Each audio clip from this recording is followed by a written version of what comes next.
Hi guys! Welcome back again to my YouTube channel. It's me again, Jolie, ang ilonggang Gwapa. And guys, so for today's video, tuturuan ko kayo kung paano maglagay ng ads sa YouTube pag ikaw ay monetize na.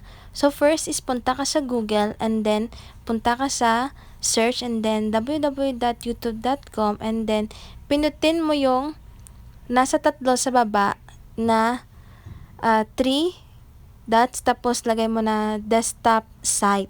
And then, pumindot ka doon sa ikatatlong dito sa right side naman, tatlo, and then hanap ka ng video. Ayan. So, pinutin mo yung video and then click mo yung $sign. And then, may makikita kang ganito. Dapat naka-on lahat. Pindutin lahat. And then, may nakikita kang color blue na letters. Pindutin mo yung naka-blue. And then, ayan. Ayan na yung video na walang ads. So, ayan, pasensya kasi pinatay off ko yung wifi. And then, may makikita ka sa left side na ad break. So, pinutin mo lang yan and then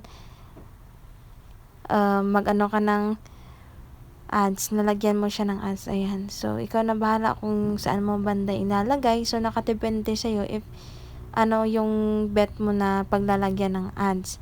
So, nakadepende din if ilang ads yung nalagay mo. So, maximum lang siguro 7. Kasi sa akin 7 or mahigit pa. So, nakadepende yan sa video mo. Ayan. So, lagay mo lang. So, tansyain mo lang if saan mo ilalagay. So, nakadepende sa'yo. Ayan. Pagkatapos is may nakikita kayo na parang save and continue. So, isi-save mo lang din yan. Hintay-hintay ka lang konti. And then, if gusto mo naman, balik ka naman ulit. Ayan. So, wait nyo lang kasi mabilis din naman siya ma-save. And then, balik ka ulit sa video and then hanap ka ulit kung ano yung paglalagyan mo ng ads. Dapat, tip ko lang, dapat naka 10 minutes sobra. Kasi pag once na hindi siya abot 10 minutes, hindi siya malalagyan ng ads. So, mas maganda, 10 minutes sobra yung video mo or 8 minutes na paggawan mo ng video or maximum niya. So, ayan, gawa-gawa ka ng mga videos na dapat na 10 minutes pataas. So, ayan, pasensya kasi mali yung napindot natin. And then, balik tayo ulit sa video. So, hanap tayo ulit ng mapaglalagyan natin ng ads. Kasi, yung iba nalagyan ko na yan ng ads. So, yung iba hindi pa. So, ayan, pinindot ko yan siya. And then, yung naka-blue ulit. And then, ayun pala, may ads na pala siya. And then, balik tayo ulit. Ayan. So, phone na po yung gamit ko. iPhone 6s po yung gamit ko sa paglalagay po ng ads. If ikaw baguhan ka pa lang, pwede po to.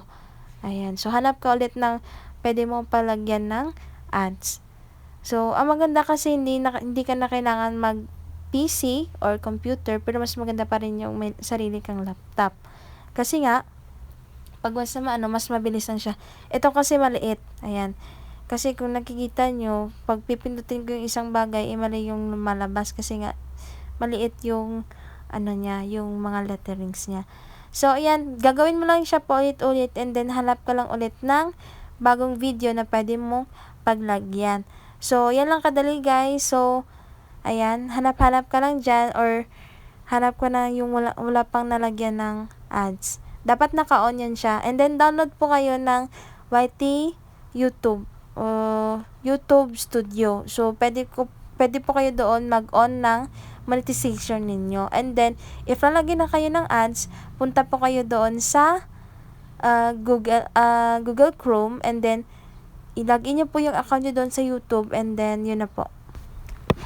So, ayan guys, inulit-ulit ko lang yan. So, tingnan nyo lang po yung video hanggat sa makuha nyo po yung tutorial natin for today. And then, that's for today's video. Don't forget to like and subscribe to my YouTube channel. Don't forget to click the bell button para updated po kayo sa mga videos na ina-upload natin. Ayan, so, patapusin nyo lang po tong video na to guys para malaman nyo po kung paano po maglagay ng ads. Kasi po, hanggang sa huli po, naglalagay-lagay po ako ng ads. So, thank you. Maraming salamat. God bless.